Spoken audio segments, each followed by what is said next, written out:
അഭിഷേകമന്ന എന്ന വചന സന്ദേശത്തിലേക്ക് എല്ലാവർക്കും സ്വാഗതം. കൊളോസ്യ ലേഖനം 1-ാം അധ്യായത്തിന്റെ 11-ാമത്തെ തിരുവെഴുത്തിൽ സകല സഹിഷ്ണുതയ്ക്കും ദീർഘക്ഷമയ്ക്കുമായി അവന്റെ മഹത്വത്തിന്റെ വല്ലഭത്വത്തിൽ ഒത്തവണ്ണം പൂർണ്ണ ശക്തിയോടെ ബലപ്പെടണമെന്ന് പൗലോസിന്റെ ഏറ്റവും വലിയൊരു പ്രാർത്ഥനാനുഭവമാണത്. നമ്മൾ അവന്റെ ശക്തിയുടെ ബലം തിരിച്ചറിയണം. ബൈബിൾ പറയുക, എന്നെ ശക്തനാക്കുന്നവൻ മുഖാന്തരം. അന്നേരം എനിക്കല്ല ശക്തി, ആരാണോ എന്നെ ശക്തിപ്പെടുത്തുന്നവൻ അവൻ മുഖാന്തരം സകലതിനും അവൻ മതിയായവനാണ്. അവന്റെ ശക്തിയുടെ അളവറ്റ വലിപ്പം നിങ്ങൾ ഇന്നതെന്ന് അറിയണമെന്ന് ദൈവം ആഗ്രഹിക്കുന്നു. അന്നേരം ശക്തിക്ക് വലിപ്പമുണ്ട്, അതിന് അളവുണ്ട്. അത് എത്ര അളന്നാലും മതിയാകില്ല. ശക്തിയുടെ അളവറ്റ വലിപ്പം ഇന്നതെന്നറിയണം.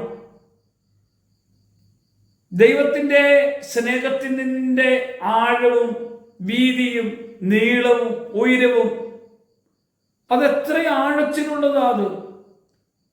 ഈ ശക്തി എത്ര ആഴത്തിലുള്ള ദൈവത്തിന്റെ ശക്തിയാണെന്നറിയാമോ? മനുഷ്യബുദ്ധിക്ക് അതീതമായതും മഹത്വവും നിഗൂഢമായ കാര്യങ്ങളാണ് ദൈവം നമുക്ക് വെളിപ്പെടുത്തി തരുന്നത്. അതുകൊണ്ടാണ് കർത്താവ് പറഞ്ഞത്, അവന്റെ ശക്തിയുടെ അളവറ്റ വലിപ്പം, ആ ബലം നമ്മൾ അറിയണം. ഉണ്ടാകട്ടെ എന്ന് പറഞ്ഞപ്പോൾ ഉണ്ടാക്കിയ ഒരു ദൈവം നമ്മുടെ അകത്ത് നമ്മളിലൂടെ ഇടപെടുകയാ ചെയ്യുന്നത്. പ്രവർത്തിക്കുന്ന ദൈവത്തെയാണ് നമുക്ക് കാണാൻ കഴിയുന്നത്. മിഷണറീസിന്റെ ഒക്കെ പവർ, മോട്ടറിന്റെ ഒക്കെ കുതിരശക്തി എന്നൊക്കെ നമ്മൾ പറയലേ, ഹോഴ്സ് പവർ. ഇത് ഭയങ്കര ശക്തിയാണ്. കൊടുങ്കാറ്റിന്റെ ശക്തി, ഇലക്ട്രിസിറ്റിയുടെ ശക്തി. ആരെങ്കിലും കരണ്ടേൽ പോയി ഒന്ന് തൊട്ടാൽ മതി, അവൻ തെറിച്ചു പോകും, അല്ലെങ്കിൽ കത്തിച്ചാമ്പലാക്കും. അത്രയും വലിയ ശക്തിയുള്ളതാ. ഇപ്പം ട്രെയിന് വൈദ്യുതിയിലാണ് ഓടുന്നത്. അതിന്റെ ശക്തി ഭയങ്കര ശക്തിയാ.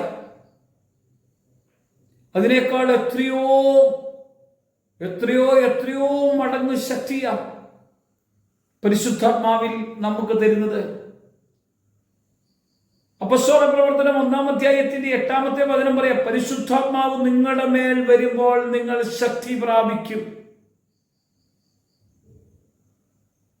പരിശുദ്ധാത്മാവിലുള്ള ഒരു ശക്തി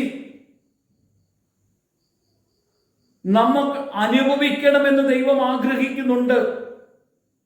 യെരുശലേമിലും യഹൂദയായാലും ശമരിയായാലും ഭൂമിയുടെ അറ്റത്തോളം നിങ്ങൾ എന്റെ സാക്ഷികളായി തീരും. ഈ ശക്തിയും ബലവും നമ്മുടെ മേൽ പകരണം. പകർന്നു തന്ന ദൈവത്തിൽ നമ്മൾ ജീവിക്കണം. നമ്മൾ ബലപ്പെട്ടേ മുന്നോട്ട് പോകാവുള്ളൂ. ഇല്ലെങ്കിൽ നമ്മൾ ബലഹീനനായി തീരാൻ ഇടയുണ്ട്. ബലഹീനതയിലേക്ക് പോകാതിരിക്കേണ്ടതിനാ ബലവാനാക്കി ദൈവം നമ്മെ നിർത്തിയിരിക്കുന്നത്. അതിന് നമ്മൾ എന്ത് ചെയ്യണം? എന്നെ ബലപ്പെടുത്തുന്നവന്റെ സന്നിധിയിൽ എനിക്ക് ബലം കിട്ടണമെങ്കിൽ ഞാൻ ബലവാനായ കർത്താവിന്റെ സന്നിധിയിൽ ഇരുന്ന് പ്രാർത്ഥിക്കണം. പൗലോസ് പറയാണ്, ഞാൻ ഇങ്ങനെ ദൈവസന്നിധിയിൽ പ്രാർത്ഥിച്ചപ്പോൾ വലിയൊരു ആത്മവിവിശതയിൽ സ്വർഗീയ രഹസ്യങ്ങൾ, കാരണം സ്വർഗീയ മർമ്മങ്ങൾ, വെളിപ്പാടിന്റെ ആധിക്യം നിറഞ്ഞ് കർത്താവിനെ കാണാൻ അനുഭവിക്കാൻ ഇടവന്നു. അത് 3-ാം സ്വർഗത്തിന്റെ തട്ടുവരെയും അല്ലെങ്കിൽ സ്വർഗീയ അനുഭവത്തിലേക്ക് ഉയരുവാൻ ഇടയാക്കിയെങ്കിൽ, പ്രിയമുള്ളവരെ, ഈ ശക്തിക്കായി ഇന്ന് നമ്മൾ പ്രാർത്ഥിക്കണം.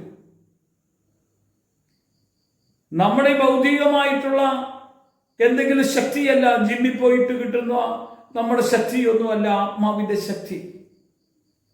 പരിശുദ്ധാത്മാവ് വന്നു കഴിഞ്ഞാണ്ടല്ലോ ഭൂതം ഓടും, രോഗം മാറും, ബന്ധനം അഴിയും, ചങ്ങലകൾ ബന്ധിക്കപ്പെട്ടിരിക്കുന്ന ചങ്ങലകളെല്ലാം പൊട്ടിപ്പോകും, ചടവരയുടെ വാതിലുകൾ മലർക്കെ തുറക്കും, കാവൽക്കാരുടെ ചങ്ങലകൾ അഴിഞ്ഞു വീഴും.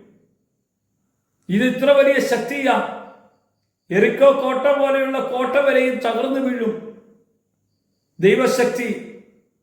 ഈ ശക്തിയിൽ നമ്മൾ നിറയുവാൻ പ്രാർത്ഥിക്കാൻ നമുക്ക് ഹൃദയം തുറന്ന്. കർത്താവേ, പരിശുദ്ധാത്മാവിന്റെ ശക്തിയിൽ ഇന്നെന്നെ നിറയ്ക്കണം കർത്താവേ, എന്നെ ബലപ്പെടുത്തണം. ഞാൻ ബലഹീനനായി പോകാതിരിക്കേണ്ടതിനും ബലം കിട്ടേണ്ടതിനും പരിശുദ്ധാത്മാവിന്റെ ശക്തി എന്റെ മേൽ അധികം പകർന്നു തരണം. അതിനായി നിന്റെ സന്നിധി പ്രാർത്ഥിക്കുന്നു, യേശുവിന്റെ നാമത്തിൽ തന്നെ. ആമേൻ.